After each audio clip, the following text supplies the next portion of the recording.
Shams al-Marif and the Ghayat Al-Hakim, or the Picatrix. Welcome. I published a vlog on Ghayat Al-Hakim, or the Picatrix as it's known in the West, and Blade Windsword asked me if I could compare the Picatrix with Shams al-Marif. Now, whenever Blaze asks me to do something, I'm full of trepidation because I think, well, what do I really know about these things? But as I considered the request and looked into the two, I became absolutely fascinated with it.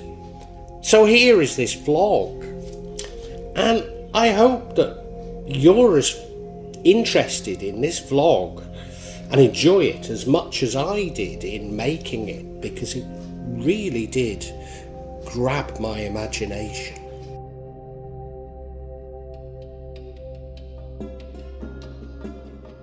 Material differences.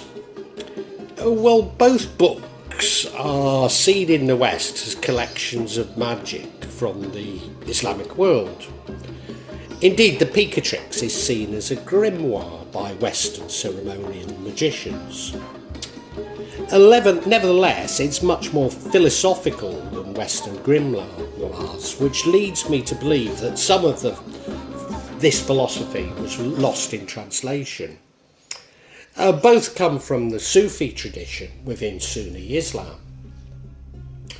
The Picatrix was written, or I should say collected, in the 10th and 11th centuries, while Shams al-Marif was written much later, in the 13th century. Again, I should really say collected. In fact, there's some evidence that Ghayat Al-Hakim influenced Shams al-Marif, especially when Buni discusses the 28 mansions of the moon. The Picatrix was written in Andalusia, whereas Shams al-Marif was written much further east in Egypt. In particular, Shams al-Marif was very much influenced by the Greco-Egyptian tradition that had been translated in the House of Wisdom in Baghdad. Now, the Ghayat Al-Hakim was largely lost to Islamic scholars until very recently. It came to the West via Castilian Spanish and Latin translations made in Andalusia, whilst the Arabic version was largely lost to Islamic scholars. Indeed, the most common Arabic versions come from London and Berlin. While Shams al-Marif is not fully accessible to Western scholars, unless they can read Arabic. So there isn't a full English translation at the moment. Only partial translations are available. Although it has been translated into other languages, including Turkish, Urdu, and Bahasa Indonesia within the Islamic world. So both have developed very differently. I would argue that many, but maybe not all, the difference are a product of the content being lost in translation. Indeed, it's evident that the Latin translation of the Picatrix omitted much that would be considered important to Islamic scholars. Differences of perspective. Now, there is some considerable overlap between the Picatrix and Shams al-Marif, but it is my contention that they are very different collections. Although the Picatrix is seen by Western magicians as a ceremonial grimoire, a lot contained in it could be seen as coming from a low magical tradition, albeit that some of the supposed results of rituals are far from modest. Whereas Shams al-Marif is much more about Sufi practices to get closer to Allah by using the 99 names. Indeed, it's really about the science of Huruf, the Arabic letters. I know that ceremonial magicians will be shouting out, "Have you ever tried any of the rituals in the Picatrix?" And I have to answer no. You see, I'm certainly not a ceremonial magician, and nor do I really consider myself a magician. No, I'm a Muslim. maybe mystical, but a Muslim. But assuming you get the right ingredients, the Picatrix is a grimoire, a recipe book if you like, despite containing much more philosophy than something like the Lesser Keys of Solomon. Whereas to achieve anything from Shams al-Marif requires years of study, even if you are proficient in Arabic. Indeed, I would argue that the Picatrix is really a book of magical practices, whilst Shams al-Marif is about Sufi theological practices. So the many practices discussed in the Picatrix which are absent or very short in Shams al-Marif. Indeed, the main focus of Shams al-Marif is about creating magic squares, whereas the Picatrix is really the foundation of Western magic, and therefore much broader, although it does include magic squares and other talisman. Maybe I could be accused of putting this case too strongly, but honestly I believe there is a vital distinction. I'm certainly not arguing that Muslims should not read the Picatrix, but that practicing much contained within the Picatrix is haram, i.e. forbidden. It's ironic that Shams al-Marif is banned in many Islamic countries, and reading it is considered shirk, polytheistic, whereas Ghayat Al-Hakim has been ignored, when Ghayat Al-Hakim is full of practices that even I believe to be forbidden to Muslims. This seems to support my contention that the critique of Shams al-Marif is far more political about attacking Sufi practices than having a sound theological basis. Although both books do extensively discuss cosmology, astronomy, and the importance of astrology in timing of mystical practices, the direct influence of Ptolemy's Almagest is much more apparent in Shams al-Marif. This would be a result of a much greater influence of the House of Wisdom further east in the Islamic world. Whereas the Picatrix seems to come from Al-Kindi and his work in the House of Wisdom, it feels like it's had much less time to bed down into Sufi orthodoxy. Now, it's not my desire to overemphasise these differences, but the cosmology is much more coherent in Shams al-Marif. Indeed, the cosmology in Shams al-Marif is much more linked to Sufi religious traditions. What is permissible? Now, as you'll know if you listen to me, I don't shy from these issues. In fact, they're issues that I address myself in my daily jihad, trying to work out what I'm allowed to do and what I'm not. But nevertheless, I believe as a Muslim I have a duty to discuss this, not to shut down conversation as so many other Muslims seem to want to do. The Arabic word sihir has at least 4 meanings, probably many more, and this somewhat explains my belief in the diverse emphasis of the 2 books. Added to that magic is not really a direct translation of sihir, although some will use the word sorcery, but again it's not a direct translation, and has many words which encompass it in Arabic, not all of which are considered haram, despite, as I say, there is some overlap. Perhaps the best illustration I can give for this is the tradition of pilgrims on Hajj being given and carrying scrolls or coins. Often these scrolls contain magic squares or tawis. At what point do the pilgrims' trinkets become forbidden magic? Is it what these squares or coins are copied is it when these squares or coins are copied for reasons other than pilgrimage? Or to put the dilemma more succinctly, What we call Jesus' miracles, was that not magic? Let me be clear that as Muslims we have a duty to explore knowledge. Indeed, at the time of publication, Shams al-Ma'arif was seen as Islamic science. So the question is not, is it permitted to read either of these books? But is it permitted to practice what is contained in them? Despite many Muslims arguing that it's not permitted even to read them. And there are dire warnings of what will happen to you should you read them. Of course, these are issues that I explore in much greater depth in my vlog, Is Magic Permissible?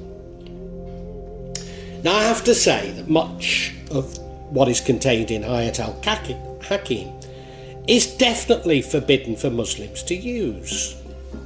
I mean, of course, it actually says that in Ghayat Al-Hakim. Indeed, a lot of it is about imposing one's will on others, often somewhat violently.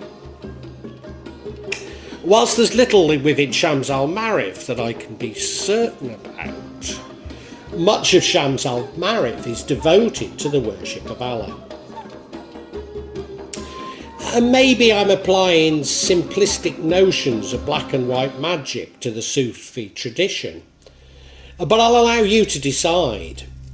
Nevertheless, the traditional translation of sihr from Al-Quran was that it was black magic, not white magic. Certainly, using magic for protection is not seen as sihr, or at least not traditionally. Another way of looking at it is that Ghayat Al-Hakim often deals with how to control or change the material world. But Shams al-Ma'arif is really about a spiritual transformation, albeit that many do use it as though it were for materialistic gain and materialistic magic. Now, I have to admit that both books do contain some methods for evoking jinns and demons, but I don't think that either talk about worshipping or evoking Iblis, Satan. This is the basis on which they describe, in which they are defined as sihr, or magic, and therefore forbidden. In other words, they claim that sihr is shirk. Sihr is created with shirk, or polytheism. But I find this logic impossible to follow. There's a jump, isn't there, of logic in it. In fact, somebody commented on my channel. He calls himself my dad, although he certainly isn't. But he commented on my channel, on my vlog, The Son of Gnosis, Shams al-Ma'arif by Ahmad al-Buni. Fear Allah, man. You're helping people commit shirk. Astaghfirullah. Fear Allah, man. Now, I don't know about you, but I hate it when I'm called guys or man. So it's immediately got my back up. Doesn't sound very old, does he? So I should be a bit gentle on him. But, you know, that comment sort of sums it up. In truth, neither book talk about worshipping Iblis, jinns, or indeed demons. Indeed, in both books, the rituals are done with the blessings of Allah and cannot be performed without Allah's will. So my argument is that it's permissible to read either book. Certainly some of the contents in both books are forbidden to practice. But those parts I consider forbidden are much more common in the Picatrix. Nevertheless, I return to my earlier comments that I'm not entirely convinced that the books are that different in their original Arabic. So I could be condemning for the Picatrix for what has been left out and misinterpreted via its circuitous translation process. Some final thoughts. I mean, I've already mentioned it, but there's some 3 centuries between the publication of Ghayat Al-Hakim and Shams al-Marif. Could it be that the Picatrix's more diverse influences and Shams al-Marif's seen in sophistication are simply related to how Islamic science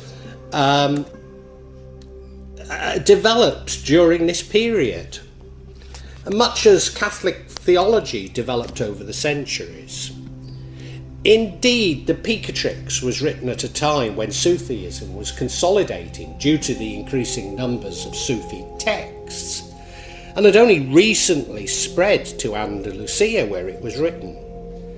Although its eclectic organisation could partially be to hide what was seen as controversial contents, something that indeed happens in Christian, should we call them Christian, grimoires, whereas maybe later it was much more established.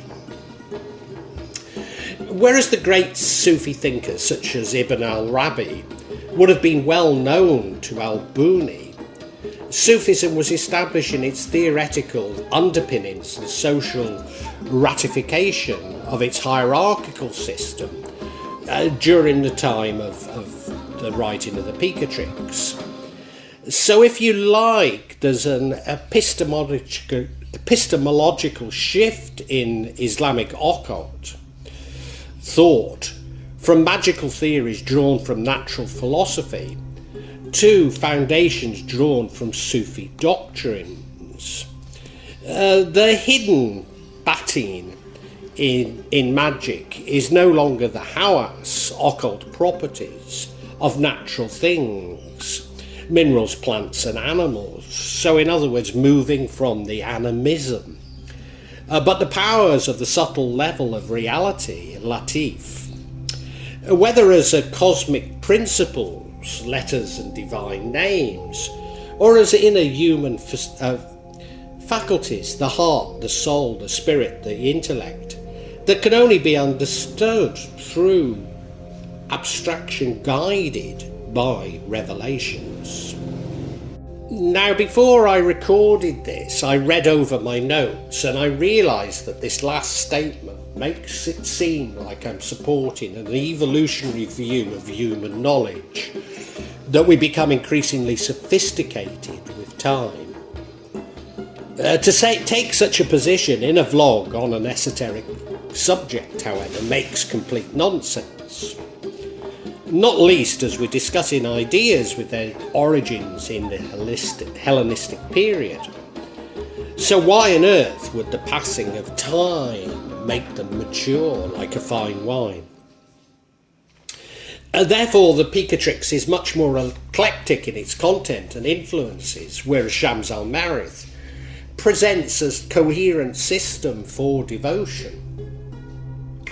This would certainly make sense to me, but would directly contradict the arguments of those claiming both books to be shirk,